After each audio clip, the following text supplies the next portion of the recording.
আমরা সবাই একটা কথাই বলি, টাকা নেই। কিন্তু আজ আমি একটা কঠিন সত্য বলবো।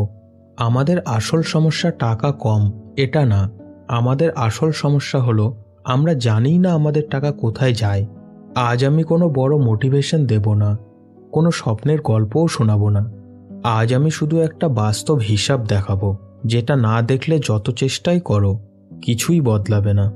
1 তারিখে স্যালারি আসে, মনে হয় এই মাসটা ভালো যাবে। 5 তারিখের মধ্যে বাড়ি ভাড়া, কারেন্ট বিল, ফোন বিল, ইএমআই। 10-12 তারিখে একটু চাপ শুরু হয়। 20 তারিখ এলেই মনে হয় সব শেষ। তখন আমরা কি বলি?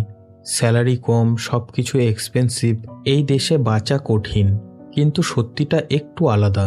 আমরা সমস্যাটা বুঝতে চেষ্টা করি আন্দাজে, হিসাব দিয়ে না। এখন আমি যেটা দেখাবো এটা কোনো গুরু সিস্টেম না, কোনো কমপ্লিকেটেড মেথডও না, একটা খুব সহজ হিসাব। কিন্তু এই হিসাব 90% মানুষ কখনোই করে না। এই শিটে শুধু 5টা কলাম আছে: ডেট, ডিসক্রিপশন, ইন, আউট আর ব্যালেন্স। এর বেশি কিছু না।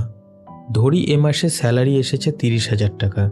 এখন এক এক করে খরচাগুলো দেখি। প্রথমেই বাড়ি ভাড়া 8,000 টাকা, ইএমআই 5,000 টাকা, খাবারের জন্য 4,000 টাকা, ট্রান্সপোর্টের জন্য বা যাতায়াতের জন্য 2,000 টাকা। এই ব্যালেন্সটা দেখো। এই নাম্বারটা আমাদের প্রতিদিনকার কথার সঙ্গে মিলছে না? আমরা বলি টাকা হঠাৎ শেষ হয়ে যায়, কিন্তু এই হিসাব দেখলে বোঝা যায় টাকা হঠাৎ শেষ হয় না, টাকা ধীরে ধীরে চুপচাপ চলে যায়।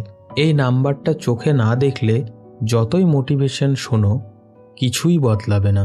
আমরা গরিব থাকি না কারণ আমরা অলস, আমরা গরিব থাকি না কারণ আমরা চেষ্টা করি না, আমরা আটকে থাকি কারণ আমরা সিদ্ধান্ত নিই আন্দাজে, হিসাব দিয়ে না।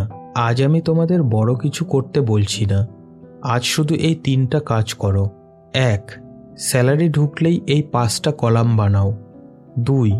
পরের 7 দিন শুধু লেখো, কোনো কাটছাট করো না। 3. নিজেকে দোষ দিও না, শুধু দেখো। 7 দিনের শেষে তুমি নিজেই বুঝবে সমস্যাটা ইনকাম না, সমস্যাটা কন্ট্রোল। আমি কোনো মোটিভেশন দিতে আসিনি, আমি মিডল ক্লাস রিয়ালিটি দেখাতে এসেছি। যদি তুমি কথার চেয়ে হিসাব দেখে এগোতে চাও, সাবস্ক্রাইব করো। পরের ভিডিওতে দেখাবো এই হিসাব দিয়ে কিভাবে টাকা কন্ট্রোল করা শুরু করা যায়।